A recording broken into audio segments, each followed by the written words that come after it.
Hey everyone, Pugs here with two new reviews for y'all. Today, uncovering A Friendly Game and Sentimental Sponge. Well, these are certainly a pair of Season 8 episodes. I just very strongly associate them with this season. And I'm not quite sure how to describe it, but there's also something almost like nostalgia when I think of these two episodes. It's not quite nostalgia, but it's just like I remember watching them as a kid and thinking about them as a kid. I know both logically and in my heart they are not brand spanking new episodes. I really can't describe it. There's just a sense or feeling here that I don't have the words for whatsoever, but maybe someone else here knows what I mean.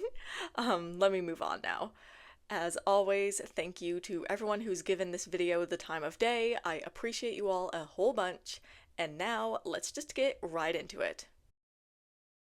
Starting with A Friendly Game, I've gotta say that I've kinda always thought of this episode as a lesser version of Pineapple Fever. Now, when I say that, I'm gonna need y'all to remember that I do in fact like Pineapple Fever, even though I know that many people do not. So in other words, me saying A Friendly Game is lesser than that episode is not the insult that it could be. That's not to say that it's a nice thing to say, though. And yeah, I know that there's basically nothing that connects these two episodes other than inclement weather and the plot taking place on Conch Street, but I guess that's enough for me to associate these two. Given how few episodes have the rain as a plot point, I guess me connecting these two episodes isn't quite out of left field. Okay, let me actually start the review now. A Friendly Game begins with my favorite, a gorgeous background shot of Conch Street, and this is the perfect thing to put me into a good mood for this episode. I love gorgeous background shots, they're the best. SpongeBob and Patrick being mini golfers is certainly not something that I had ever expected out of these two, but you know what? I like it. It's fun. As fun as mini golf treated like real golf can be, I suppose.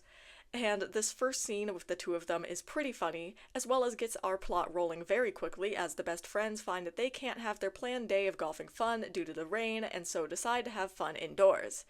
Also, the brief construction montage time card is genius. The idea of SpongeBob and Patrick playing DIY indoor mini golf is a fun one, and it's a good basis for our plot.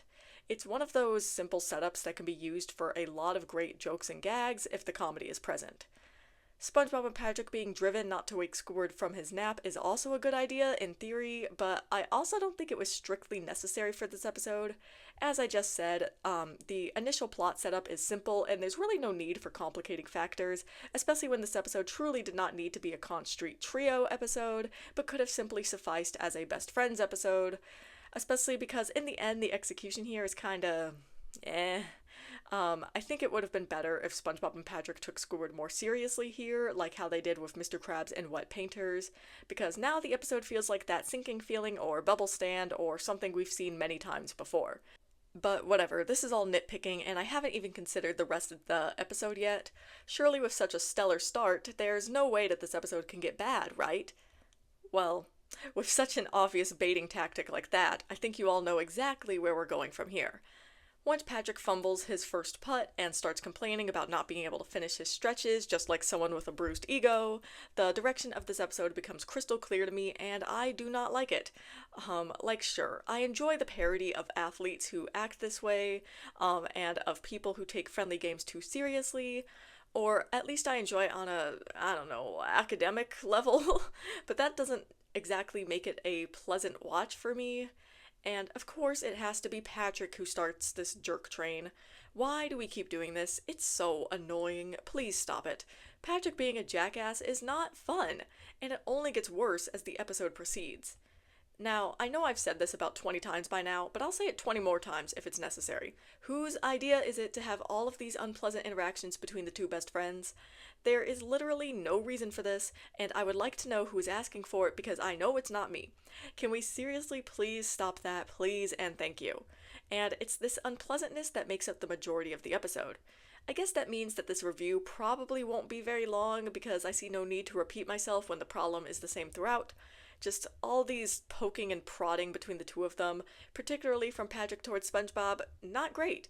It gets better when SpongeBob starts getting competitive back, so at least there's some form of banter involved now, but I still don't generally enjoy it. And the whole repeated play it where it lies refrain isn't funny or even all that entertaining, so I'm just kind of sitting here bored and or annoyed for much of the episode, which isn't a great look. Even when the duo enter Squidward's house, I still feel this way. I try to muster up some form of being entertained with the reveal that their golf balls landed in horrible places, just in general, but also when they're trying to make sure Squidward stays asleep, but I just can't really do it. Even the chaos of Squidward waking up as they're about to hit the balls is rather uninspired. I'm just kinda bored with it all. And that just about sums up a friendly game. It's boring and unpleasant. I would not watch this episode of my own free will unless it was a rerun on TV or something like that. So I would not go out of my way to avoid this episode either, which is important because that means it's not going to be in any of my final 3 tiers. And that is why it's just going to be on the cusp of mediocre, coming in with a score of 5 out of 10. Next up, we've got Sentimental Sponge, and whoa, hold on now, is this our first forgettable episode of season 8? I mean, yeah, I guess it depends on how much people remember the previous 2 episodes that I've reviewed, because I'm sure you can make the case for those being forgettable as well, but, like, I never see this episode discussed, like, ever, so that is why I think it may be considered forgettable. And of course, this has nothing to do with what I actually think about this episode, like quality-wise, because forgettable doesn't always mean bad. And this is one of those times where that is the case, as I actually do like this episode. Let's discuss. So, Sentimental Sponge begins with the eagerly awaited return of the French narrator, who we haven't seen narrating the beginning of an episode since rodeo days, and that is a lot more recent than I thought because I truly do not remember that. But anyway, I suppose it's rather fitting to see the French narrator, a character associated with the oldest of SpongeBob episodes, here in this episode all about sentimentality. This beginning portion of the episode is a pretty enjoyable one for me. We've got a Gary appearance, some satisfying cleaning animations, and generally a good start to the plot as SpongeBob engages in some spring cleaning. That is, until Patrick sees what SpongeBob is doing and convinces SpongeBob that throwing away his stuff is not the way, as these items have sentimental value. This then turns SpongeBob into a hoarder, the likes of which needs a good home visit by Marie Kondo. I have actually read her book. Her philosophy is interesting, I like it. Anyway, I enjoy episodes where SpongeBob is a little weirdo, which I've certainly said before, so I'm sure it comes as no surprise that this episode gets some points for me for being exactly that. SpongeBob being a hoarder here is both in and out of character for him, considering he has been shown to assign sentimental value to so many things in his life, but it is also true that he's low-key obsessed with neatness and tidiness, at least when he's at the Krusty Krab, if him literally vacuuming the grill in Krusty Krab training video is any indication. But anyway, I may be pointing out this apparent contradiction, but I've got no problems with it. I'm just noticing it, and I find the plot here to be interesting to base the episode around. I'm reminded a lot of The Gift of Gum when watching this one, especially when you consider Patrick's role and attitude in both episodes. As for how this interesting plot plays out, I think the episode is alright with its execution. The pacing is good for the most part, and my biggest issue here is that I think SpongeBob gets to these critical levels of hoarding a bit too fast, but there is still at least some build-up here, especially in what SpongeBob chooses to hoard, and I liked that. Like, the items SpongeBob is hoarding become increasingly weird and less justifiable as these first few minutes of the episode go on, and then once SpongeBob starts leaving all of his stuff outside of his house, we watch as Squidward is a little snitch, and this scene was pretty funny. This scene also allows for a bit of a shift in the plot that keeps things interesting, as SpongeBob seems to be doing better until we see that he starts hoarding photos rather than junk. It's kind of nice to see that this wasn't just a one-and-done solution. Like, the problem isn't just that SpongeBob is keeping a bunch of junk, but more that he feels this need to have physical reminders of everything he's ever owned, instead of being able to let go and keep those things in his memory. It's rather astute when you think about it. And I'm surprised that Squidward even tries to comfort SpongeBob at all. Like, that's that, jerk with a nice streak that I like to see. There really isn't too much for me to say about Sentimental Sponge. It's a perfectly fine episode that exhibits SpongeBob's weird little self, which I love. I suppose the episode's biggest problems were that it just kind of felt slow and wasn't particularly funny outside of a few good jokes here and there. And though I dislike the basis of the nightshirt joke being thinly veiled homophobia, transphobia, and or transmisogyny, take your pick, it was kind of funny, so I'll give it that. And like I alluded to earlier, the sanitation police were hilarious, so there's definitely good here, but nothing particularly great, which is why this episode is being put in my good tier, where it comes in with a score of 7.7 out of 10.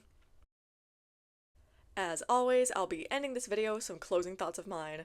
I didn't go on a whole soapbox today, but I wonder how many of y'all may have rolled your eyes or scoffed at the tiny one I did get on at the end of reviewing Sentimental Sponge. I don't mean to bore, or be a drag, or a downer, or anything like that. I just point out the things that I notice. And seeing the bigoted undertones of a joke that is basically asking us to laugh at the idea of Squidward wearing a dress, I mean, that's rather easy. Y'all should know by now that I'm not just gonna ignore stuff like that, at least not every time. I call it like I see it, and analyzing the bias in the shows you watch is important. Doesn't mean this show is the most bigoted scum of the earth thing ever. It just means that there's some societal bias that makes its way into the show through the biased writers, and I think that's important to highlight. I don't know why I'm sitting here and justifying myself. I don't need to. After all, this is my channel, and I could say and do whatever I want here. At least, assuming that YouTube doesn't make me upload my fucking ID just because I watch and make videos about SpongeBob content. That's rolling out today as I record this, so I guess we'll find out.